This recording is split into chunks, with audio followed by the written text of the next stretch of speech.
in Ghaziabad in the EducationWorld India School Rankings. Arunabh is deeply involved in helping set the standards for national education policy in India. He regularly speaks on television and in international forums across the globe on topics relating to progressive learning in education. And we have Dr. Suhasini Kanwar, Director of Learning and Development, Healthy Planet School. Dr. Suhasini is a specialist in early childhood education with a doctorate in quality of early learning programs with close to 2 decades of experience in curriculum creation and quality enhancement for early learning program. Dr. Kanwar also runs the research wing of the school called the Learning Lab. We welcome Arunabh and Dr. Kanwar.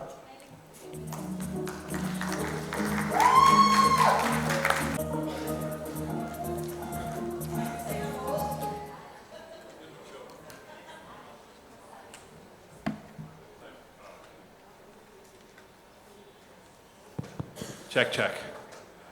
All right, good afternoon. You know, the session after lunch is the best session to have.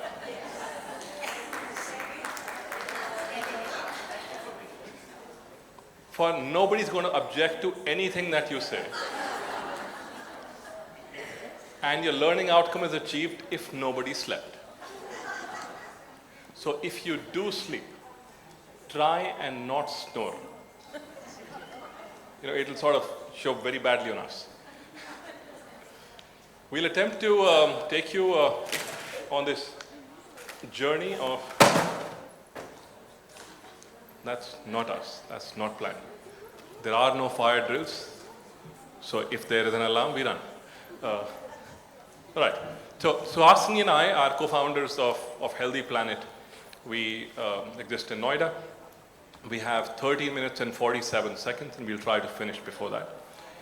And we've been tasked today in presenting what is the preschool of the future. Now, we are making no tall claims that we know it all, but we will try and share with you what our current understanding is of what the needs of the future might look like, and what are some things that we can do to prepare our children better. Both of us would probably think of ourselves as futurists, which basically means we have no idea what's coming.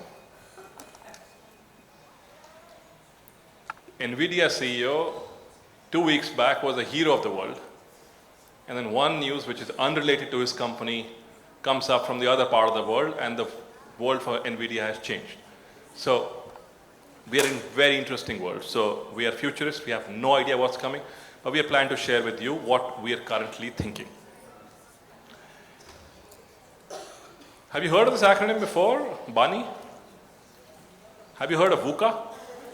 VUCA world? So the world used to be VUCA. Apparently now it is BANI. BANI was also the ex-head of education for Google in India. I sent this slide to BANI as well. And this world is BANI. So it's brittle. I just gave an example of NVIDIA and what happened to it. It's anxious. Do you sometimes feel parents are more anxious now than they were ever before? Yeah? Especially with their firstborns. By the second one, you know it won't break. But with the first one, people are much, much more anxious. It's non-linear. They used to say it takes 30 years of hard work for every overnight success, which meant it takes 30 years of work before you succeed. But we're starting to see that change as well. So it's non-linear, and it's incomprehensible a lot of times. Are we in agreement that this is more or less? We are? Great. So with Healthy Planet, we attempted to address all of this. And we started with doing a lot of focus group discussions with young parents, trying to understand what is it that they were looking for from a preschool. Of many things that we found out, the one thing that stood out the most was, we thought that working mothers would need the preschool the most. You would agree? Yeah? And the stay-at-home mother would not be in a rush. But our findings were absolutely the opposite. The working mother had been able to go to work because she had a support system available that allowed her to step out of home. And this young stay-at-home mother was waiting for such a setup or a person in the family to take care of this child before she could step out. Every working woman I say this to, she nods her heads with yes, working women need it more. But stay-at-home moms need it as much, if not more. And that was the learning that we had. So the Healthy Planet Noida campus is a result of a lot of this. So Suhasini, after 2.5 minutes, you asked me to stop. So from brittle to resilient, we felt if we could bring in the family into the preschool, we would create this resilience in the system. So what's happening is, our campus allows children as young as 9-month-olds to be on campus. The parents would not leave their child with us. They would stay on. There is a co-working space for the parents. So there are also working mothers who are still nursing their child, who would work from the co-working space. When the child needs to be fed, would come to the child, feed the child, and get back to work. We also felt, in our initial findings, that this space would get used by mothers. You would think so, right? 40% of our users of this co-working space are men. So between the couple, they're figuring out whose work can happen remotely, and then they're taking charge. The furthest a family is traveling to us is traveling 90 minutes every day. So the father comes with the child's with us, the father works from the co-working space, goes back. But there are several people who are traveling over 45 minutes, despite our telling them, don't do it, it's not great.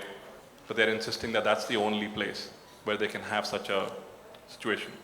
The photographs that we have here is attempt to bring a commune. So it is not the parent is on one side and we are on the other. The gentleman who's a giraffe is actually a parent, and everybody standing behind him are parents as well. So the parents put together a musical for children, because this is not just teachers working with kids, it's the entire family working along. So that's how we create from brittle to a resilient system that supports each other. On the right is a grandmother speaking with children. She's reading a book. And the bottom photograph is of the co-working space that I was talking about. More photographs of grandparents engaging with the child. So we start at 9 o'clock in the morning, go until 6:30 in the evening, and we get to see all 3 generations of the family through the day. In fact, my favorite memory of a grandmother is her snoozing on a couch in this campus. She must have got her grandchild along, but she felt so secure in the space that she's snoozing. I was tempted to take a photograph, but then I felt it was probably invasion of her privacy, so I don't have that photograph. But that's my favorite image of a grandparent on that campus. From anxious to grounded, that's the next thing that we attempted on this campus. So you're noticing there are no bright colors. Very often, preschools are environments with very, very bright colors that can overwhelm. So everything's muted, it's more zen, it's grounded. There are no paints, there are no plasters, there are almost no plastics. You could hear a little tabla playing. So the entire space has been created in such a way that it gives you a feeling of grounding. Is there anybody in this audience who's been to this campus already? Yeah. Would you agree with me that it's grounding? It makes you feel calm. In the end, we do a QR code and invite you to our campus whenever you have an opportunity. But that we felt was extremely, extremely, extremely important. The attention spans for these kids are going down. The attention span for parents are going down. So we had to make sure that the space allowed for this to happen. I'm on time. Over to Suhasini. Suhasini's PhD is a real PhD. It's not like mine. She worked very hard for it. She's got a PhD from Delhi University. Delhi University does 2 such PhDs every year. So she spends almost 6 years of her life furthering that interest. Suhasini is a co-founder and leads on the learning bit of what happens inside that campus. Suhasini, all yours. Thank you. Moving on in a Bani world, the N stands for non-linear. We live in a world that's unpredictable, that's ever-evolving, uncertain.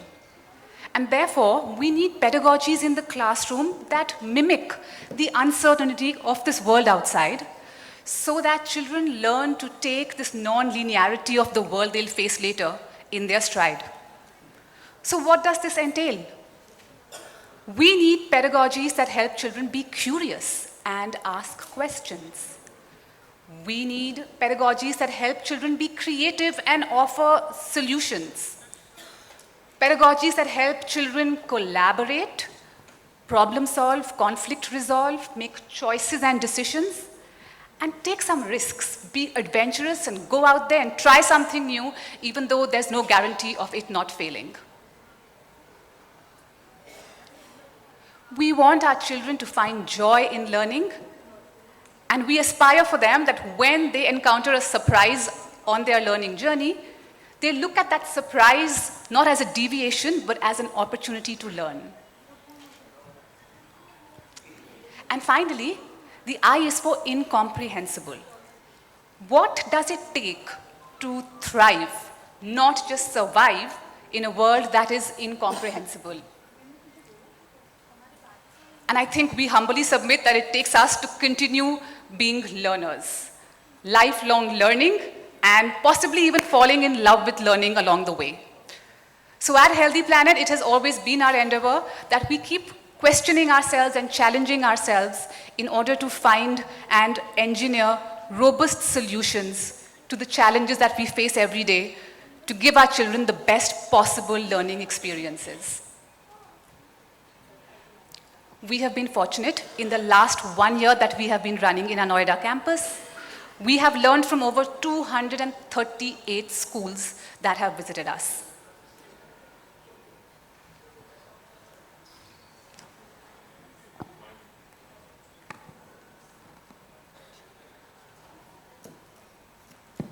Our plan was to finish 3 minutes early and do a Q&A.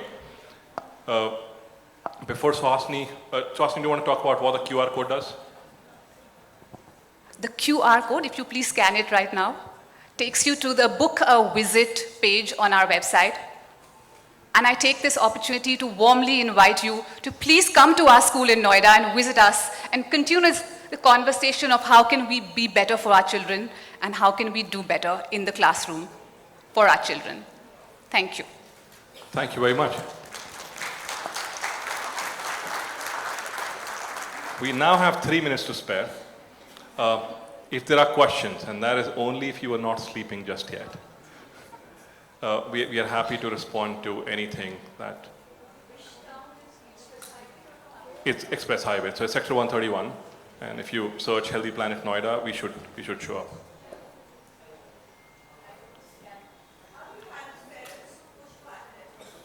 How do we handle parents who push us for academics? It is our aspiration to take the parent along in this beautiful journey of learning with their children together, what Arunabh spoke about, the intergenerational aspect. So when there's a parent who feels that maybe we are less academically inclined or maybe their child needs a bit more academic push, it's a long conversation with the parent and participating with them in understanding what's happening in the house, what are your aspirations for your child, where's the desire for pushing more academics coming from, and then we ask them to join us in the child's learning journey. And so when they say you're doing stories but not the way I'd like them to happen, we invite them in the class to do a small play like we showed you that photograph, to engage with the stories, bring the books to life in class with them, so they can feel the joy. And once we can bring the inner child alive in the parents, our problem is not really a problem anymore. They are very supportive after that. We've been lucky to experience that. And I'll be asking you the exact same question when you do your session, because I'm sure that's a challenge that you're facing on the other side as well. Right, we've got a minute to spare. If there are no more questions, we'll move the schedule a minute ahead. Right, so how are we grouping our children, Suhasini? how does the 9-month-old interact with the 18-month-old? For our learning programs, we have children as young as 9 months to 6 years, starting from a parent and child program to the independent program for 2 to 3, 3 to 4, 4 to 5, 5 to 6. And then we have a community library, which is for children from 9 months to 14 years of age. And that is open to all children. You could be going to any school, not just Healthy Planet. We welcome you to a robust reading environment in our library. And that library also became our route to parents. So we started the library 3 months before we started the school. We knew that there was no library for little children. So in fact, that last shot there is coincidentally of that library. So this library now has 180 members who have an yearly membership of our library. Try to imagine this. These are 180 families who believe taking their child to a library is better than taking them to a mall. And they became our ambassadors to the societies. We've not spent a single rupee doing a newspaper advertisement, a pamphlet, a board in the city. Our Instagram is our only channel to the world, and it's these parents who are coming to our library who are then sending their families to our preschool program. Internally, we were effectively saying that we only want to work with people who have a library, like a book stack in their home, who understand that this matters and who are ready to come and be a part of this journey. We look forward to hosting you on our little campus, and we promise we won't just show you what we do, we will share what we do and learn from what you're doing. And I feel strongly that together we can shift for the entire world how early years is understood. Thank you very much for contributing to that space. Thank you for giving us a voice today. Thank you. Thank you, Arunabh and Dr. Kanwar. Just to me, for a real Viksit Bharat, if anyone is going to calculate the ROI, forget about it. But the passion that he has built, the healthy planet, I think so that's a true gift for Viksit Bharat. Thank you, Arunabh, for bringing the importance of ECE. Please join.